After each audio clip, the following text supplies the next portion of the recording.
स्वामी नमो नमः।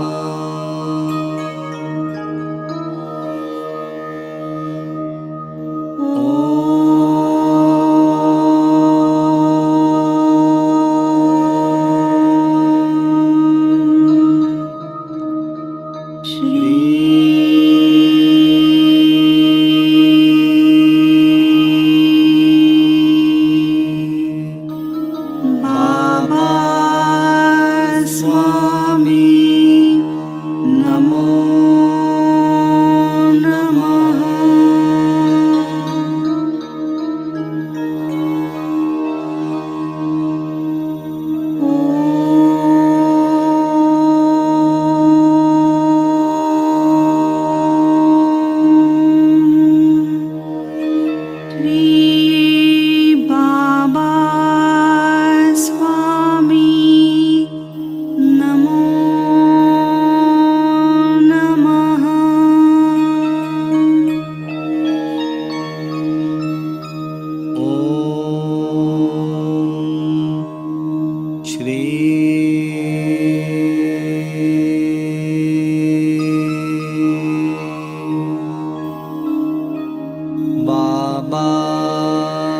स्वामी नमो नमः।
बाबा स्वामी नमो नमः।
बाबा स्वामी नमो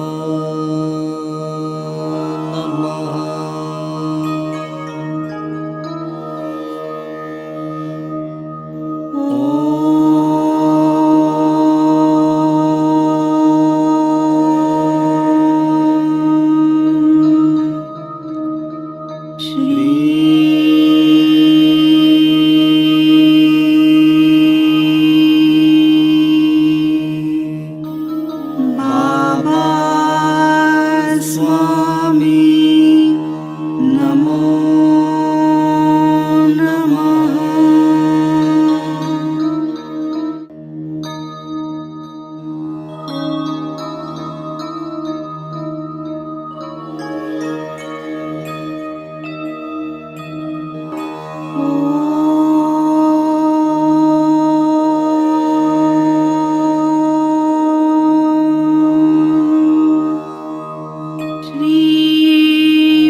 बाबा स्वामी नमो नमः।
बाबा स्वामी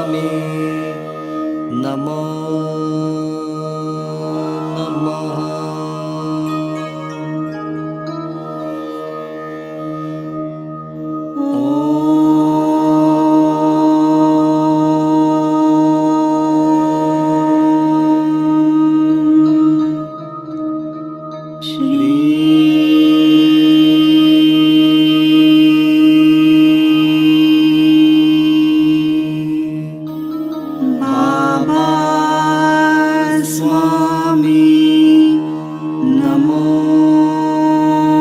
नमः।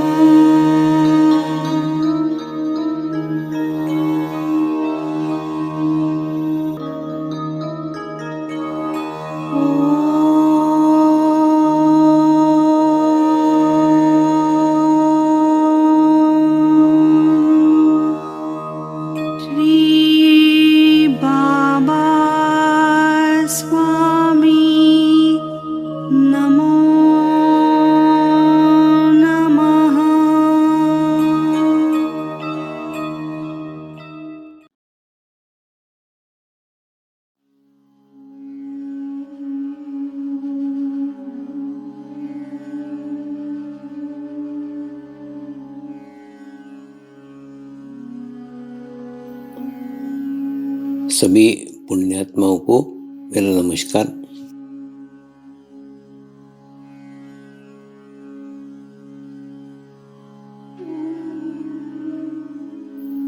गुरुर्ब्रह्मा गुरुर्विष्णु गुरुर्देवो महेश्वरा गुरु साक्षात परब्रह्म तस्मै श्री गुरुवे नमः।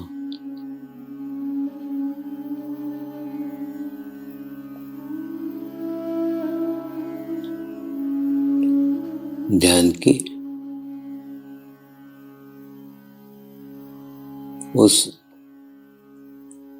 स्थिति में जाएंगे जहाँ शरीर भाव पूर्णतः समाप्त हो जाता है।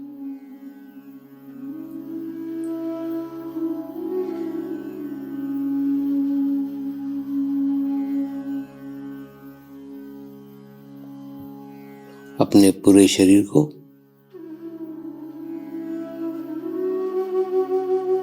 पूर्णतः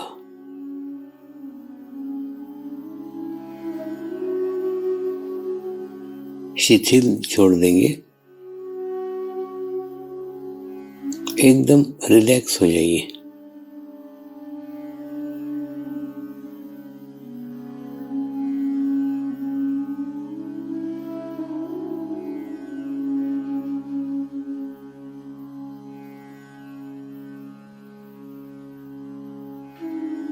मेरे साथ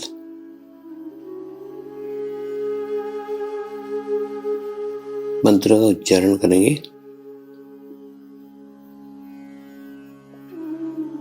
मैं एक पवित्र आत्मा हूँ।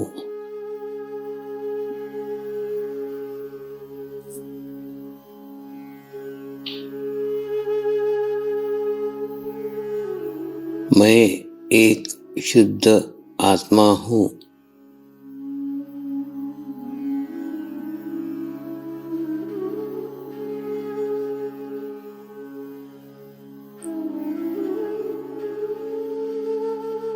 मैं एक पवित्र आत्मा हूँ।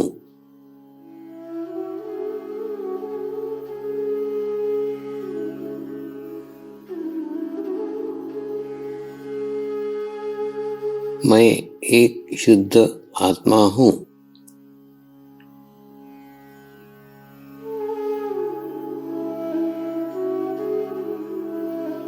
मैं एक पवित्र आत्मा हूँ।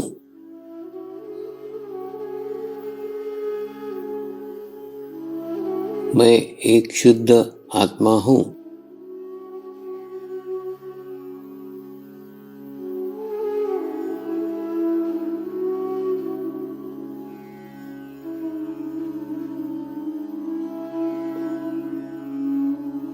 अभी इसी आत्मा भाव को बनाए रखते हुए गुरु मंत्र का उच्चारण करेंगे।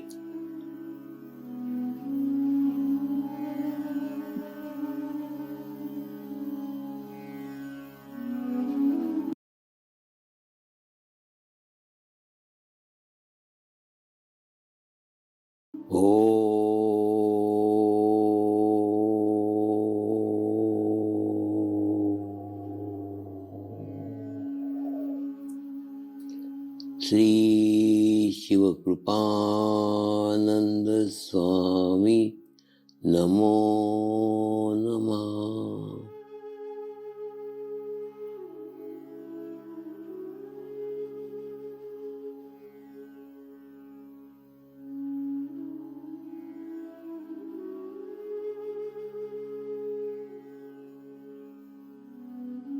ओम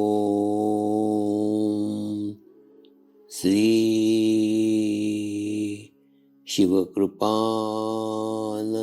स्वामी नमो नमः।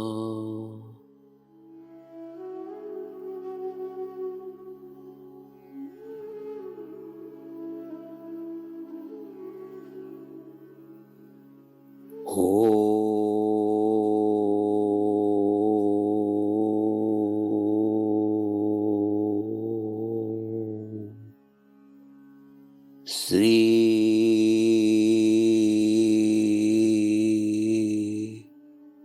शिव कृपानंद स्वामी नमो नमः।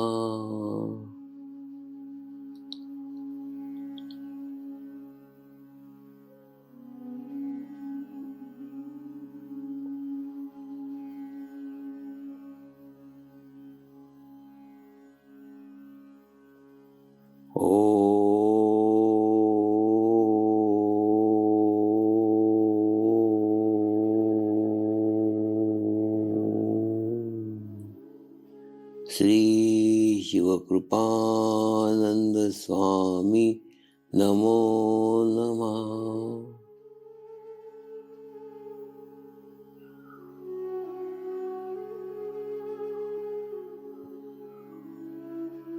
ओम श्री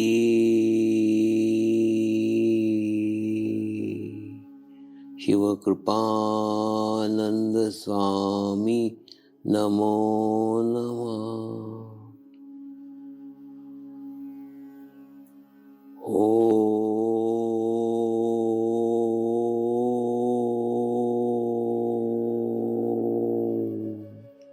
श्री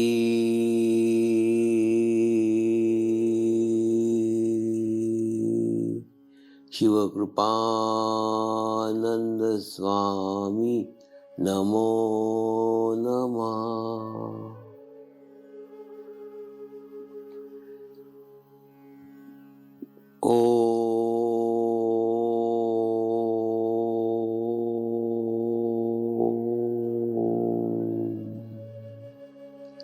श्री शिवकृपानंद स्वामी नमो नमः।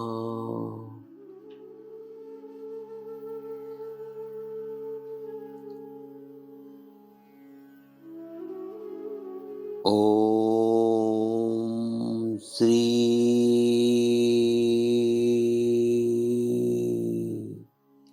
शिवकृपानंद स्वामी नमो नमः।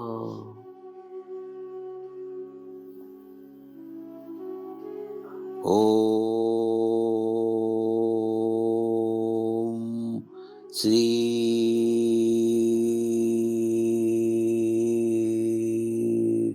शिवकृपानंद स्वामी नमो नमः।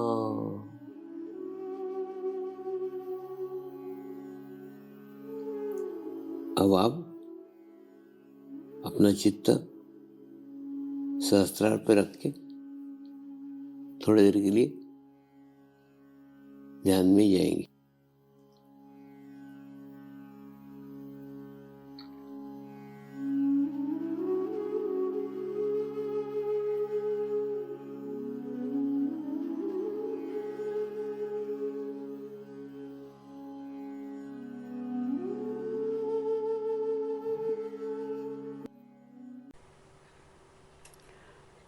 आए हुए सभी परमात्माओं को मेरा नमस्कार।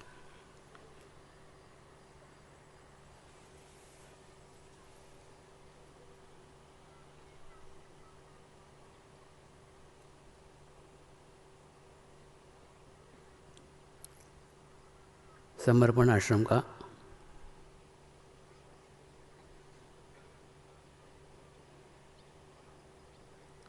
इतिहास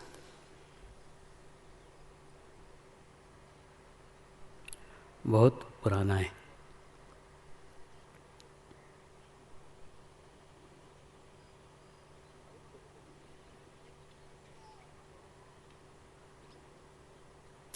उस इतिहास को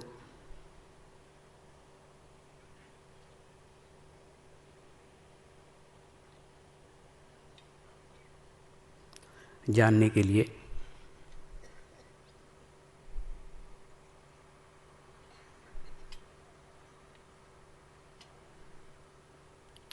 उस इतिहास को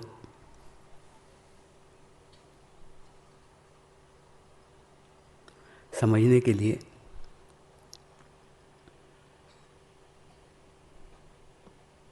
हमें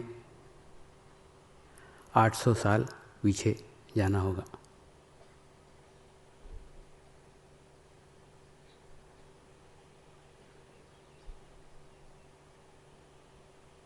यह समर्पण आश्रम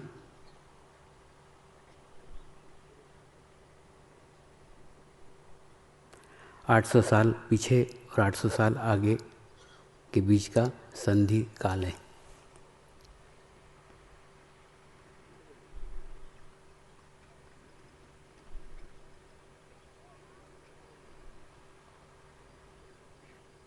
आज से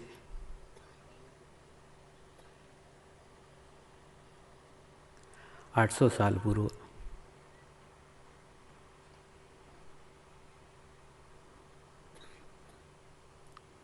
कुछ आत्माओं ने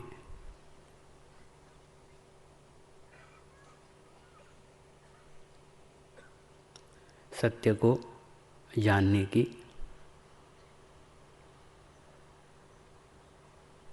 शुद्ध इच्छा की थी।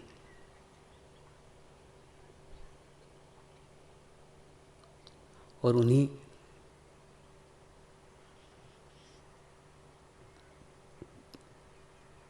आत्माओं की शुद्ध इच्छा के कारण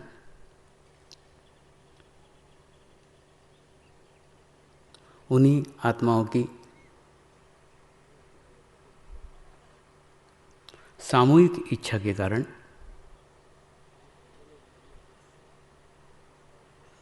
मेरा जन्म हुआ है।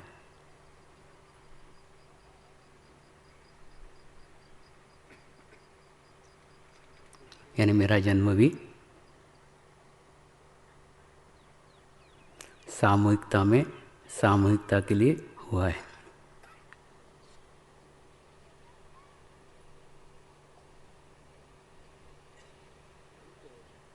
उन सभी आत्माओं की सत्य जानने की शुद्ध इच्छा मुझे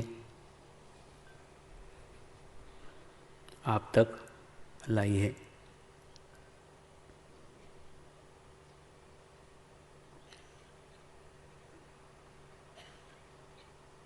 एक पर्वत शिखर के मेरू पर्वत को वो आत्माएं सामूहिकता में आकर देखते रहती थी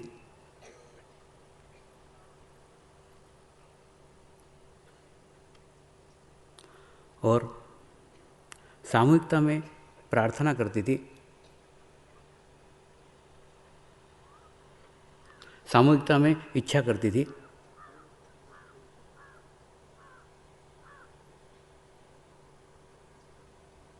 काश एक दिन हम उस पर्वत शिखर के मेरू पर्वत तक पहुंच सके।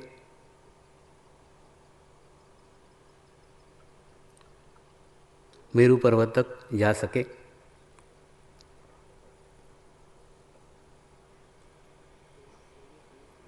उनकी बार बार की गई प्रार्थना फलीभूत हुई और उन्हीं की प्रार्थना के कारण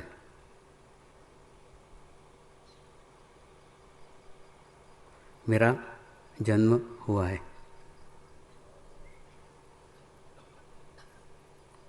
मेरे जन्म का उद्देश्य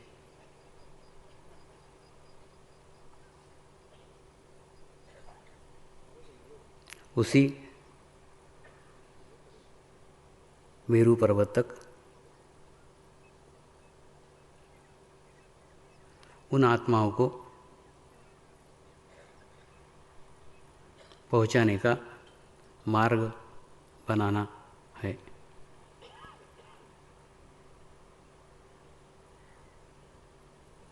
इसलिए पिछले 800 वर्षों से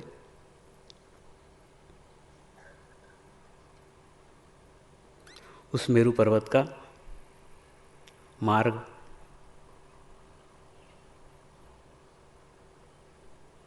धीरे धीरे धीरे धीरे बनता चला गया।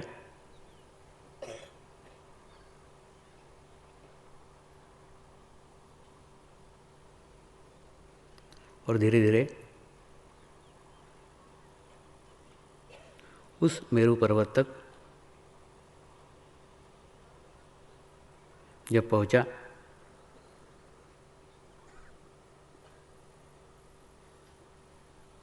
तब याद आया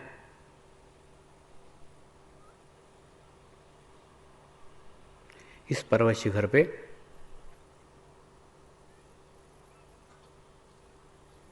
पहुंचना मेरा उद्देश्य नहीं था। मेरा उद्देश्य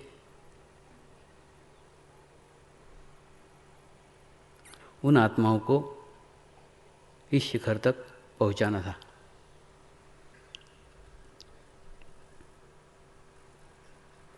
तो उस शिखर पे पहुंच जाने के बाद भी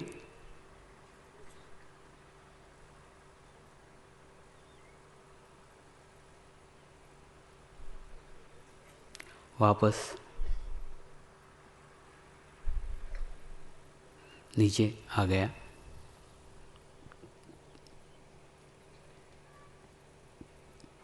और नीचे आने के बाद जिनकी प्रार्थना के कारण मुझे वो पर्वत का उच्च शिखर प्राप्त हुआ,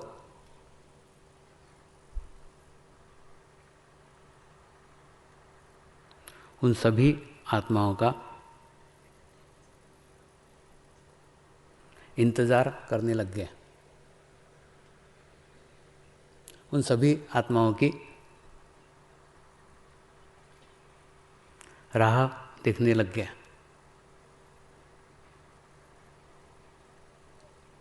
मेरी स्थिति उस टीचर के समान हो गई जो शिक्षक स्कूल की छुट्टी हो जाने के बाद कभी भी किसी भी समय अपने घर सीधा पहुंच सकता है, जा सकता है,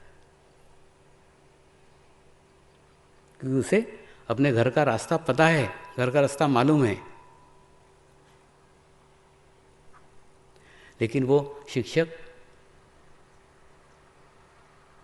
वो टीचर अपने विद्यार्थियों से बंधा हुआ है, अपने स्टूडेंट से बंधा हुआ है। जब तक प्रत्येक विद्यार्थी को वो उसके घर नहीं पहुंचाएगा तब तक वो अपने घर जा ही नहीं सकता। ठीक इसी प्रकार से जब तक उन सभी आत्माओं को मोक्ष की प्राप्ति नहीं होती, मैं भी मोक्ष तक जा नहीं सकता।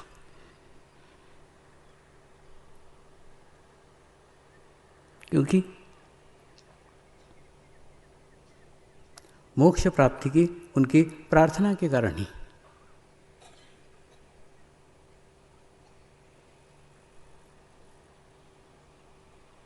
मेरा जन्म हुआ है।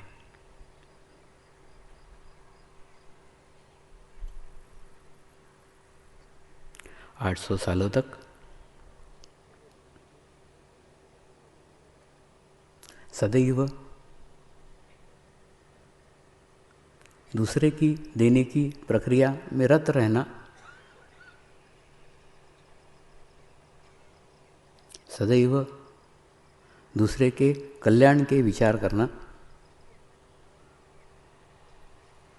दूसरों के कल्याण के लिए चिंतित रहना, प्रयत्नशील रहना, ऐसे रहते रहते ही देना स्वभाव ही बन गया।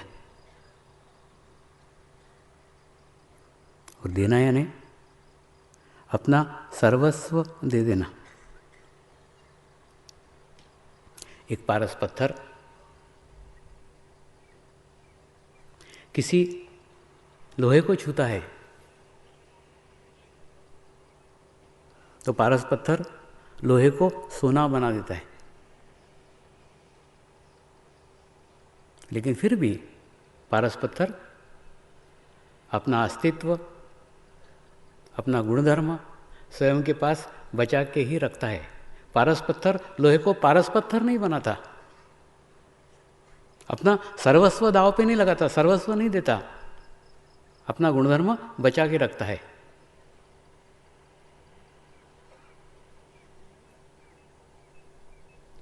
लेकिन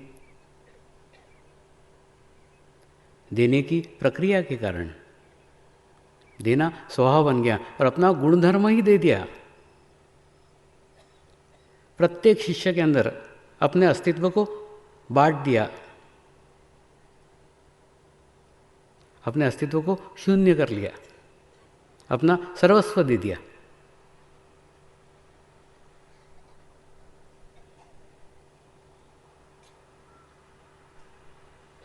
और सर्वस्व देने के बाद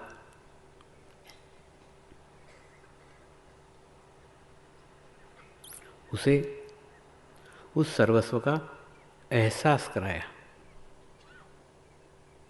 उसे एहसास कराया तुझे क्या मिला है, तुझे क्या प्राप्त हुआ है।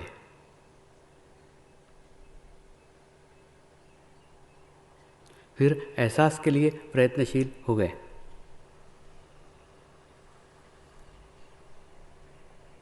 ऐसे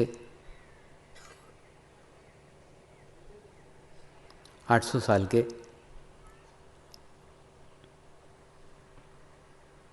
क्रियाकलापों के बाद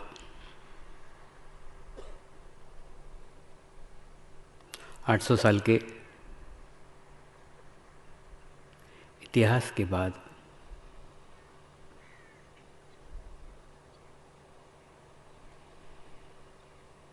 ये जन्म हुआ है।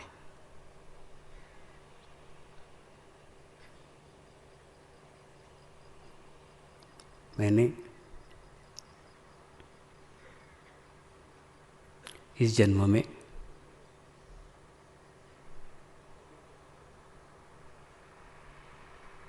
एक भिखारी का स्वांग रचा हुआ है। इस प्रकार से एक राजा किसी नाटक के अंदर किसी भिखारी का रोल करता है, भिखारी की भूमिका करता है। ठीक उसी प्रकार से मैंने भी इस जीवन के नाटक में एक भिखारी की भूमिका ग्रहण की है और भीख मांगने का कार्य कर रहा हूँ। आपसे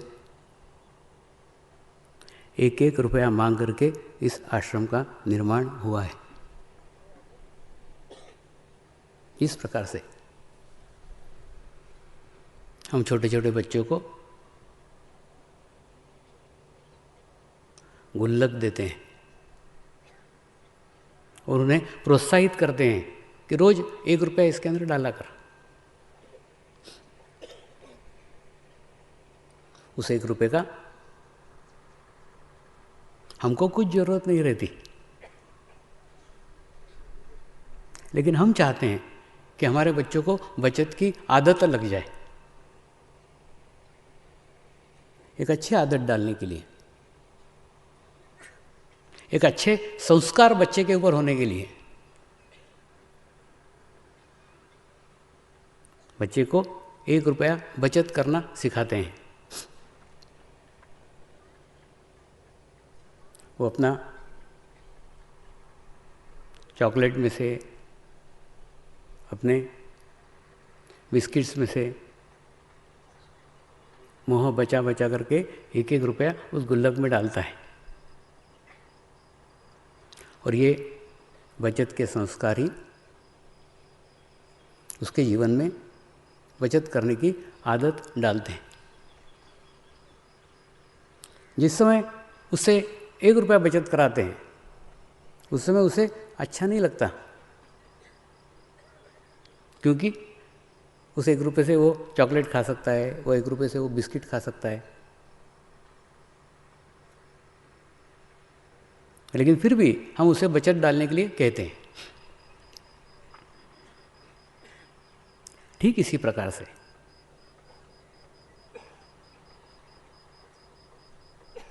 मेरी भी इच्छा थी कि एक महान कार्य, एक पवित्र कार्य यहाँ संपन्न हो रहा है। ऐसे पवित्र कार्य में प्रत्येक का अंशदान होना ही चाहिए, प्रत्येक का सहभाग होना ही चाहिए।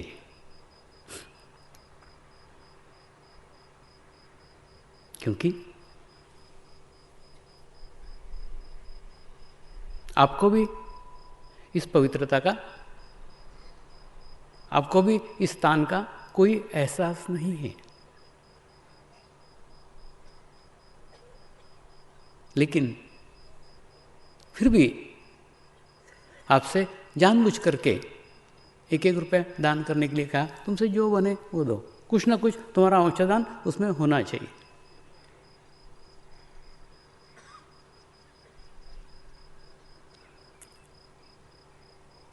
अगर मुझे आश्रम के लिए 1 लाख रुपए की आवश्यकता है तो मैं 1 लाख लेना किसी व्यक्ति से पसंद नहीं करूँगा। मैं चाहूँगा 1-1 रुपया 1 लाख साधक दे।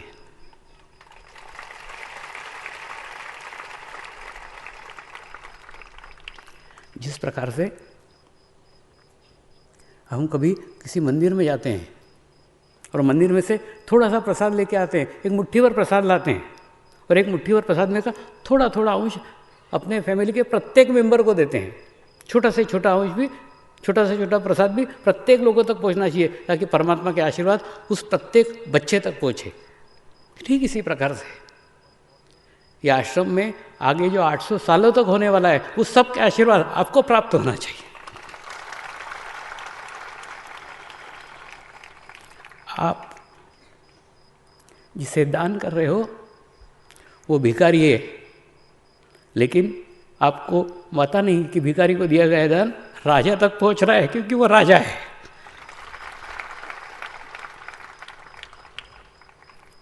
और राजा तक पहुंचा हुआ दान कल प्रजा तक पहुंचने वाला है। इसलिए बहुत बड़ी प्रोसेस है, बड़ी लॉन्ग प्रोसेस है। आगे के 800 सालों तक यहाँ कार्य होने वाला है। उस कार्य का अंदाजा आपको नहीं है, आपको पता नहीं। मैं सामूहिकता के लिए तरस रहा था, मैं कलेक्टिविटी के लिए तरस रहा था। अगर आश्रम ही बनाना चाहता तो आज से 25 साल पहले हिमालय में आश्रम बन चुका होता। एक राजा ने मुझे 50 किलोमीटर तक टी गार्डन दिखाए थे, बोले स्वामी जी इसमें से कौन सी भी जगह सिलेक्ट कर दो, मैं आश्रम बना देता हूँ। लेकिन मैंने बोला मेरे को एक व्यक्ति का आश्रम नहीं चाहिए, मुझे सामूहिकता में चाहिए, कलेक्टिविटी में चाहिए, क्योंकि मेरा जन्म ही सामूहिकता में हुआ है, कलेक्टिविटी में हुआ है।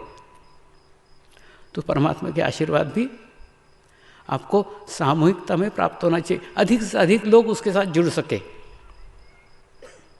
जुड़ने के लिए आपको प्रेरित किया और आपका समर्पण ही मेरी शक्ति है। कोई भी कार्य जो भी लेता हूँ वो आपके विश्वास पर लेता हूँ और वो पूर्ण होता ही है।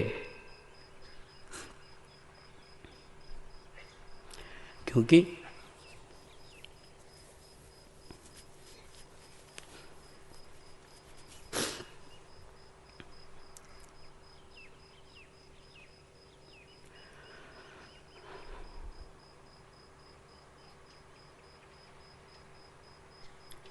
मैं आपके चित्त में सदैव रहता ही हूँ।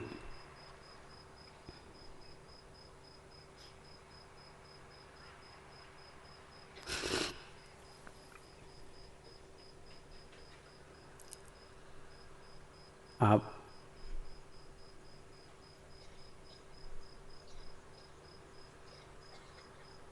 आपके चित्त को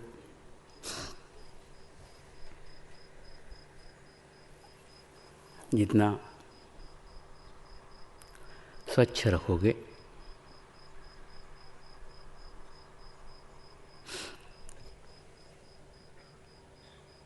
जितना पवित्र रखोगे,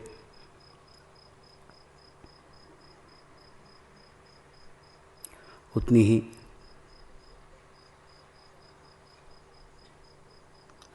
मेरी अनुभूति आपको प्राप्त होगी। चित्त को पवित्र करने के लिए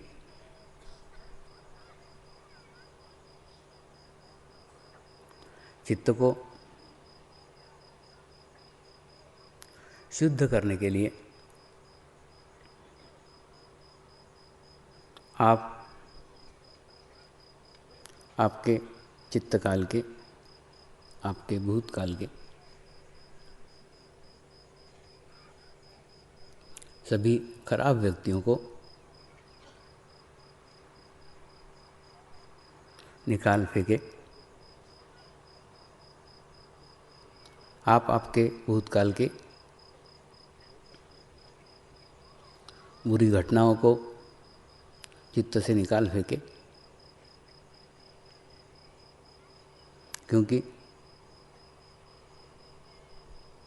भूतकाल का किया हुआ एक एक विचार आपको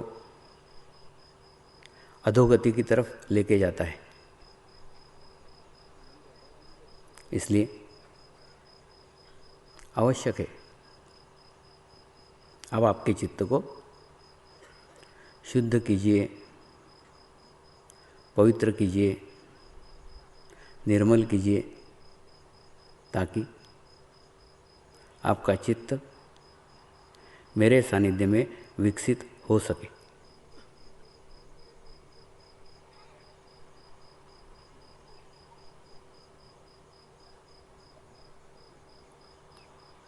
चित्त का विकास, चित्त की शुद्धि, चित्त की निर्मलता सामूहिकता में ही प्राप्त हो सकती है, कलेक्टिविटी में ही प्राप्त हो सकती है। इसलिए सामूहिकता के सानिध्य में, कलेक्टिविटी के सानिध्य में अपने चित्त को जितना आप रखेंगे उतना ही आप आपके शुद्ध चित्त को शुद्ध करते जाएंगे। ये कोई मिरेकल नहीं है, ये कोई चमत्कार नहीं है, सतत साधना है, सतत अभ्यास है।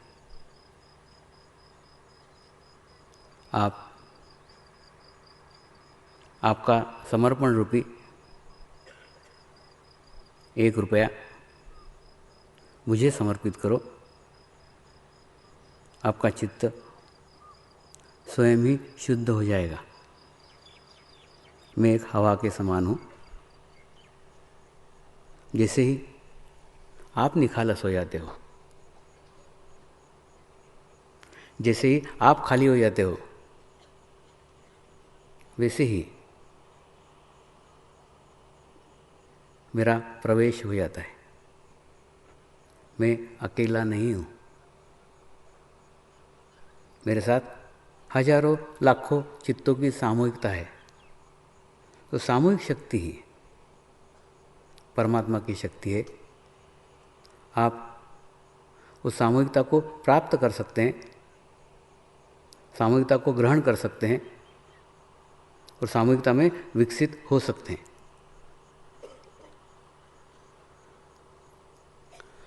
अभी हाल ही में कुछ दिन पूर्व लंदन से एक टीम नामक राइटर आए थे। यहाँ 10 दिनों तक रहे और 10 दिनों तक मुझे अनेकों प्रश्न पूछते रहे और उनके उत्तर जान करके वो उसके ऊपर किताब लिखते हैं। मैंने कई बातें कई लोगों के साथ की। लोग एक कान से सुनते हैं, एक कान से निकाल देते हैं, लेकिन एक टीम महोदय उसको नोट करते हैं और कहते हैं, स्वामी जी आपसे जो कुछ मुझे प्राप्त हुआ है वो जन जन तक पहुंचाने की मेरी इच्छा है। तो अभी वो आए थे, मैंने उनको पूछा आपके किताब के लिए आपको क्या रॉयल्टी चाहिए, क्या चाहिए बताइए, मैं ट्रस्ट से आपको दिलवा देता हूँ। बोले स्वामी जी कुछ नहीं चाहिए, जो आपके विचार हैं जिसने मुझे प्रभावित किया है मैं चाहता हूँ ये विचार जन जन तक पहुँचे। तो उन्होंने एक बहुत सुंदर प्रश्न किया था, एक बहुत अच्छा प्रश्न किया था। स्वामी जी इतने सारे गुरु हैं, इन गुरुओं से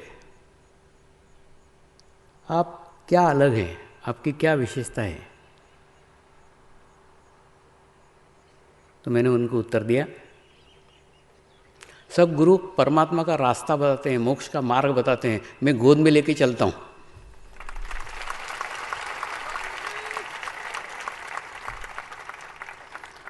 आज तक किसी भी गुरु ने अपना नाम गुरु मंत्र के रूप में नहीं दिया और मैं गोद में इसलिए लेके चलता हूँ क्योंकि मेरे गुरु ने मुझे गोद में लेके चला है। हमारी गोद में ले जाने की परंपरा है, उनके गुरु ने उनको गोद में लेके चला है।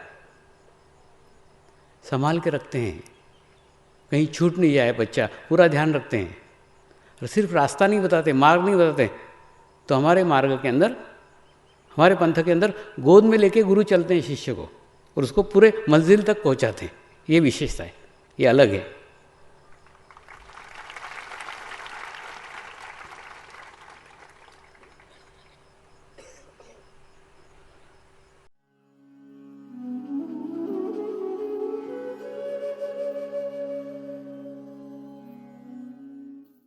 अब हम प्रार्थना करेंगे सभी आत्माओं की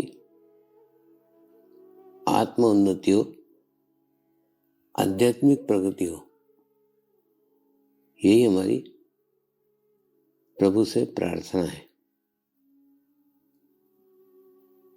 नमस्कार। जय आत्मेश्वर।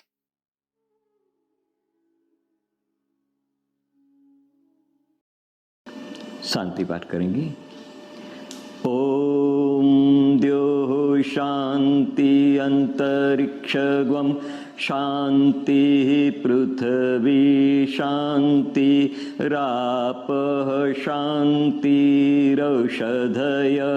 शांति वनस्पतयः शांति विश्वे देवाः शांति ब्रह्म शांति सर्वगं शांति शांतिरेव शांति क्षमा शांतिरेधि। ओम शांति शांति शांति सर्वारिष्ट सुशांतिर्भवतु।